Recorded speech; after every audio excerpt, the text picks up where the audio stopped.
Ouais, donc les gars, là, il est actuellement, je sais pas si vous pouvez voir l'heure de Paris.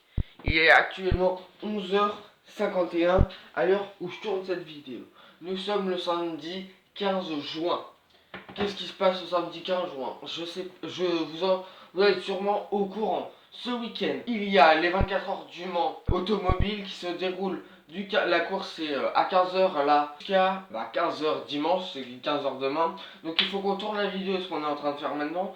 Il faut qu'on la monte et il faut qu'on l'upload avant 15h parce que tout ce que je veux dire c'est en rapport avec la course. Donc déjà il y aura 62 voitures engagées. 62 voitures engagées dont 8 LMP1, c'est-à-dire, en fait, les LMP1, c'est les voitures les plus puissantes, suivies des LMP2, donc en gros, c'est un peu les voitures bien, je sais pas si c'est dit, mais aérodynamisées. Ensuite, on a les LMGT, ça, c'est des voitures comme des Porsche 900 et tout, qui sont modifiées pour la piste. Donc, pour les LMP2, du coup, on a 20 voitures. Pour les GTE, pro, parce que là il y a deux catégories, il y a les écuries professionnelles et les écuries amateurs qui sont, en gros ils achètent une voiture et ils courent avec cette voiture pour la marque, mais la voiture et l'écurie appartient à un propriétaire. Donc voilà, donc en GTE Pro et en GTE amateur il y aura 17 voitures. 17 voitures en pro et 17 voitures en amateur. D'accord? Alors, on attendait un duel corsé entre Porsche et Ford en GTE. Malheureusement, déjà, vous allez voir que pour les essais, à part en amateur, Porsche ne s'est pas trop imposé. Donc, en LMP2, les meilleurs résultats sont ceux de l'équipe Graf, numéro 39. Grâce à un magnifique tour que nous a transmis Tristan Gomedi. Voilà, jeudi.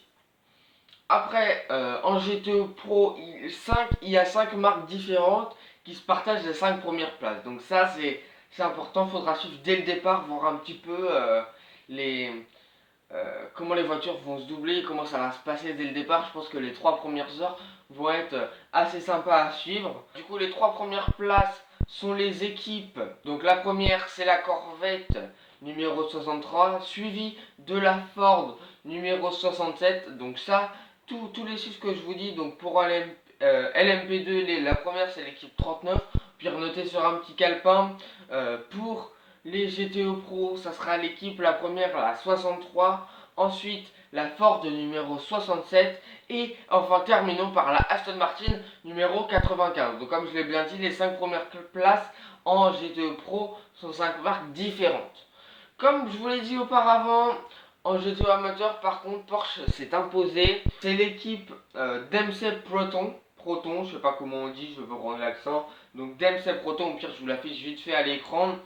Comment ça s'écrit, vers là ou là, on s'en fiche. Dempsey Proton avec une Porsche. Et là, c'est le numéro 88. Je ne vais pas vous dire les équipes de 3 parce que bon, j'ai pas envie de vous les dire.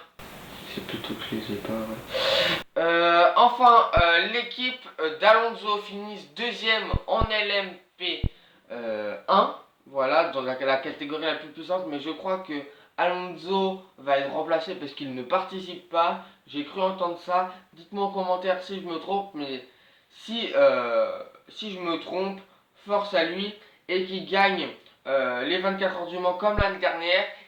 Ou encore comme en janvier de cette année à Daytona.